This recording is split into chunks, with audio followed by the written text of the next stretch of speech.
Hello everyone, what is going on? Raven here, welcome back. Got a pretty horrifying crime video for you all today. Now this is in regards to the victim being Jan Broberg and her entire family against a neighbor and fellow churchgoer in the name of Robert Berchtold. When the Brobergs met the Berchtolds, it was at church. It seemed like a match made in heaven.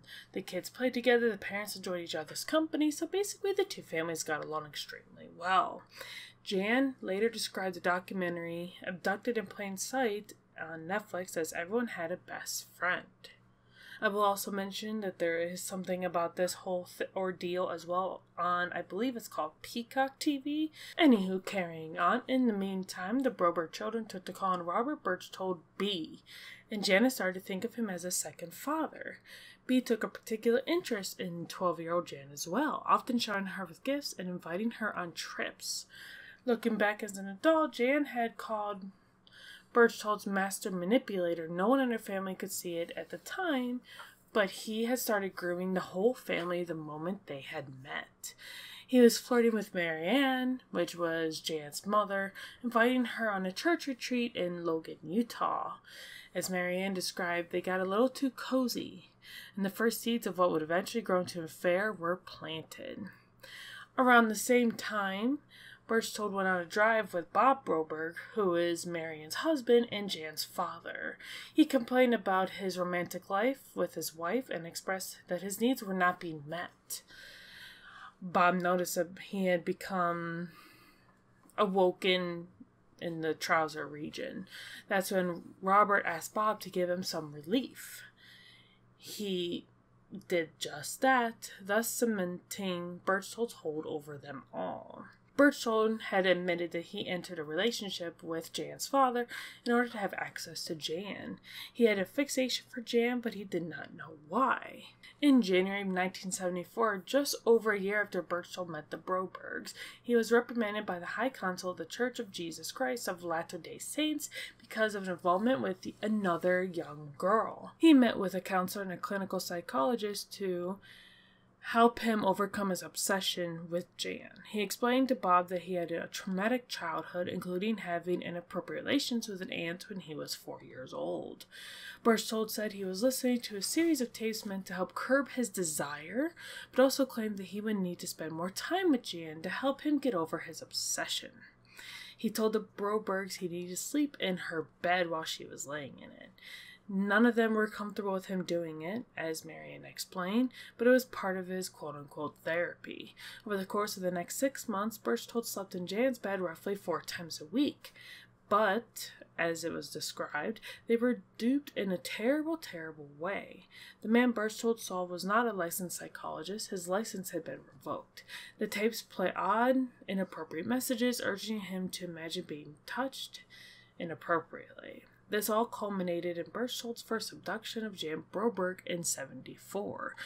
After picking Jan up from piano lessons and drugging her, Berchtold dragged her unconscious body into his motorhome, bound her wrists and ankles to his bed with straps, set up a small device to play a recording.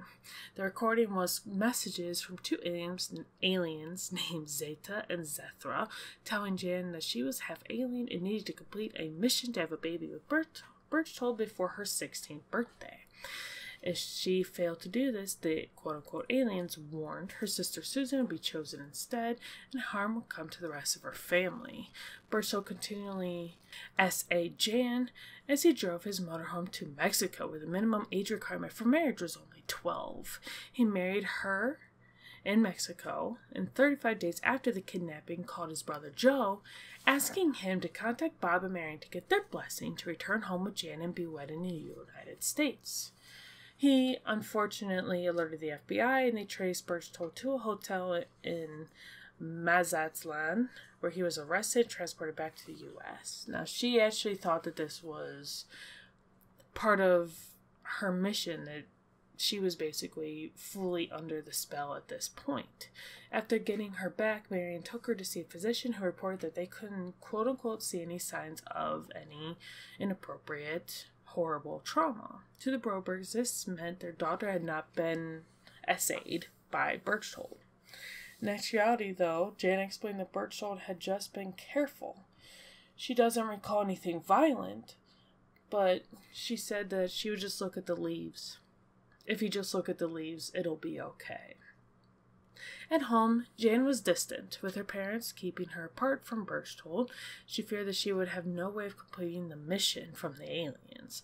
And before she and Berchtold were separated, he informed her that the aliens had contacted him with instructions for Jan not to speak of the mission or to have contact with any other men. If she did, her dad would be unalived, her sister Karen made blind, and Susan would take her place.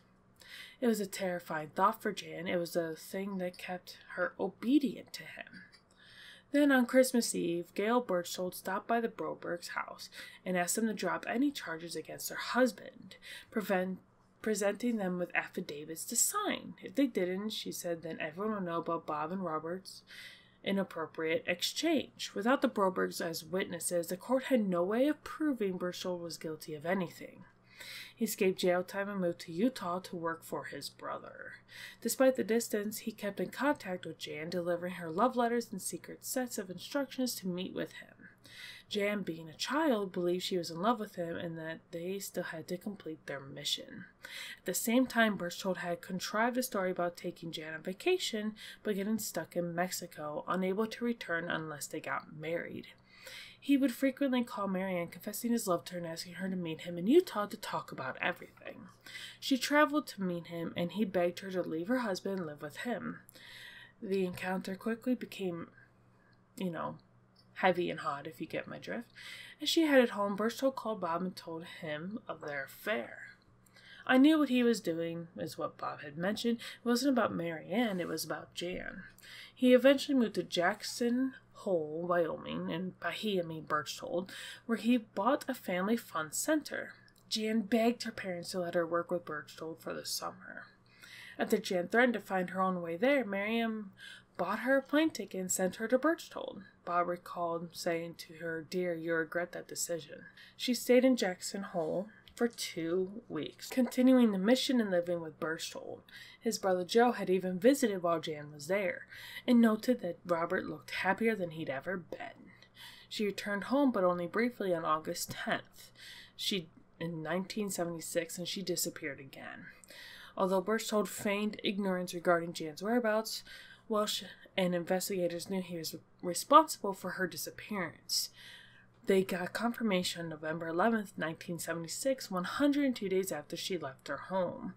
As it turned out, Berchtold had helped Jan escape out of her bedroom window that night. He gave her allergy medication that knocked her out and drove with her to Pasadena, California, where he enrolled her in a Catholic school with the alias Janice Tobler, feeding the nuns a fake story about being a CIA agent who needed someone to care for his daughter. But Jan became even more withdrawn, and all the while she was thinking about what would happen to her family when she failed to complete the mission. As Jan's 16th birthday approached, Berchtold's contact became less frequent. Now Jan says she sees it was likely because she wasn't a little kid anymore. She had slowly begun to question whether the aliens were really real, but a small part of her still believed. At what point she planned on buying a gun and explaining to her sister Susan what was going to happen. If Jan was not pregnant and Susan refused to take Jan's place, she was going to shoot Susan and then herself. Her 16th birthday came and went, and when she woke up the next morning to see that everything was fine, she knew the aliens were not real. So what happened to Jan and Robert after this point? It took Jan years to learn to cope with the damage Robert inflicted on her. And in the meantime, her parents blamed themselves for everything, all the events. Berchtold vanished from their lives, managed to avoid going to prison in the meantime. It was until 30 years later, after Marianne had published her book Stolen Innocence, the Jan Broberg story, that they heard from him again. Berchtold vehemently tried to denounce the book, claiming that they were lying about him, about the truth for a profit. But 6 other women came forward with their own stories about him, and Jan filed a stalking injunction against him after he was arrested at one of her speaking engagements. When the two saw each other again in court, she told him, "My goal, Mr. Berchtold, is to educate the public about predators like you." Berchtold was ultimately given a prison sentence, but rather than face life behind bars, he downed a bottle of heart medication with Kahlua and milk, and he ended his own life. This story is completely horrifying, and I feel bad for the entire family. Now, unfortunately, as of this point, Jan's father is no longer alive, so unfortunately, you know, his story came to an end before anything really get to happen to Berchtold. And while technically her abuser is no longer alive, Jan will not be able to really have justice for what happened because he unalived himself. And not just Jan either. Lots of women, you know, that were kids at the time claimed that he had something to do with abusing them. And I guess if you watch some of the videos and the show about it or whatever, the one girl said that she saw inappropriate pictures of Jan where she's not wearing clothes. And obviously she was a little kid at the time. She was maybe like 12 years old when that happened. And unfortunately, abuse does happen. And, you know, kids think, hey, this lady, they love me. You know, obviously. That's what Jan was thinking. And unfortunately, this is something that does still continue to happen. So I do hope that Jan and her family do find peace. I hope her father knows that, you know, justice one way or another has been served. He was given a prison sentence. I don't know how he was able to do that to himself, given a prison sentence. I don't know if it's because they said, hey, it starts on this day. I'm not really sure how that really occurred. But, you know, it does end in good news. She did not have a child with that man. And, you know, her kid, she does have a son. I don't know who with. Luckily, would not have to deal with him as their abuser as well. And I'm so thankful that all of them can start to heal. Let me know what you all think of today's video. It is very horrifying. And while it is horrifying, it is traumatic. They can start to heal and move forward. And I think that's going to be really important for their souls and for them later down the line. If you have any other suggestions for stories you would like for me to cover, go ahead and leave the comments. And I will see you all in the next video. Bye!